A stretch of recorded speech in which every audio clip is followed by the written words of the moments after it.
Well, finally. I think everyone in the community that I have and new people joining me right now, my name's Mac, and PlayStation finally updated 7.51. Is it good? Is it hot? And I mean, is it hot like it's been running the last month and they took their sweet time to update it? Even my PlayStation 4 Pro with a lot of modifications was still huffing and puffing. But let's go ahead and take a look at the patch notes. If you're here, the rest of what we're going to be covering today is the gaming news. So let's go ahead and jump right into it. So if you go to Sony's site, you should be able to easily access this through the system software. Just pick up the applicable portions like PlayStation 4. And you notice that they haven't updated it, so don't worry, they're rolling stuff out a little later than usual. I don't understand why, but your system should have this. You should be greeted with this right over here. Let's go ahead and get it installed and see what it says directly inside there. Once you select it, it should do there. Its system update should be selected like that. If it didn't, just delete it and reinitiate it from the system software in your menu. But that's another thing in its entirety. Right now we're here for the patch notes and what has changed, and this may not be everything. We're also going to look at some other things, so stay tuned. There's going to be a lot of information that hopefully puts your PlayStation back into steady. If not, definitely drop a comment down below. I'd like to know what the community has to say. And yeah, not good. So let's go ahead and get this started for install, and then we're going to go to the net and see what's up. Now, as my PlayStation goes tonight for a split second to reset and do the actual physical update, some PlayStation news that was been cited on the radar of what's going down for today's situation is The Last of Us 2. Now that it's within almost in grasping range of actually download, you can see it's going to be roughly about 80 gigs. So make sure that's freed up if you definitely have that on an actual pre-order.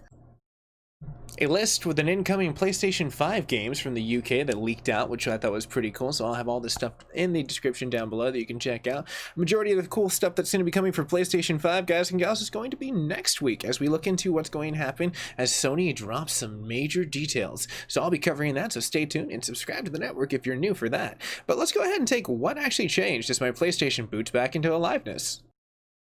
Since the PlayStation update took pretty well, and you can see right there it's giving me more access to what's going down, I'm gonna go ahead and boot back in. So from what I can hear already, the fans seeming like it's a little bit more chill. Maybe this was a solid update where they're not telling us, but maybe it reduced stuff. But there was some stuff I wanted to point out. Remote play after the update of 7.51 was an issue. So let's go ahead and take a look into this a little bit deeper.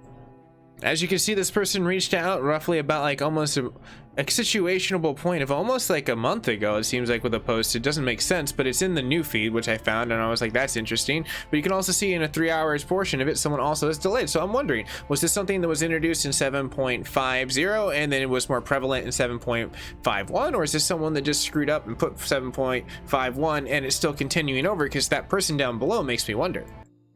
This one was probably the funniest one. Let's go ahead and pull it in some high res look.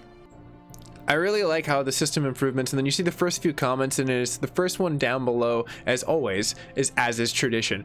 I was cracking up when I first read that. That is great. It is as is tradition. Just Sony to leave us in the dark, just like it would be in a situation like Death Stranding, just to strand us with no information until you call them out, and then they finally do it. But looking at the situation, that was a great game, by the way. I don't want anyone to be like hating. It was a good game, but they were very secretive on their patch notes in the beginning. It's a great day for PlayStation, therefore the world may actually breathe a little bit easier. As that post goes down, we can kind of see a lot of stuff, because apparently it is stable as fook. But who would have knew? I mean, I'm really excited to actually test this out with a lot of the games that were bugging out. Maybe a lot of the issues that we've all been experiencing, like from Stranded Deep to like other games that I've gotten into, like even with like Subnautica, which wasn't a huge install, and it seems like it's a developed game for its time. Things still kind of struggled here and there. So, you know, in the last month, I experienced a whole different style of gameplay. So everyone, at this point in time, I'm going to leave it to you. Thank you so much for tuning in. This is the 7.51. If you're new to the network, you should totally join. It's free. I love joining new community members. It's always cool to see people on those commentary points, and we all help each other with information to see, well, what is stable. Maybe it's not stable on a PlayStation 4 Pro, but it is stable on a PlayStation 1 day one. You don't know, and sometimes just changing out like some of that dust bunny, like blowing some air inside of that freaking like cover that hasn't been opened in like eons, will help the actual install. Because you got to think about it, when it is installing this, it's at its most maximum when its APU, its core is getting hot. So make sure it can breathe. But everyone, have a very classy day. Good luck with your install. Stay safe out there, and I'll see you guys and gals in the near future. And if you definitely subscribe today. You'll be getting your PlayStation 5 news also next week for me as well. So I'll see you guys and gals there, and I will be there in the near future. So see you guys and gals there.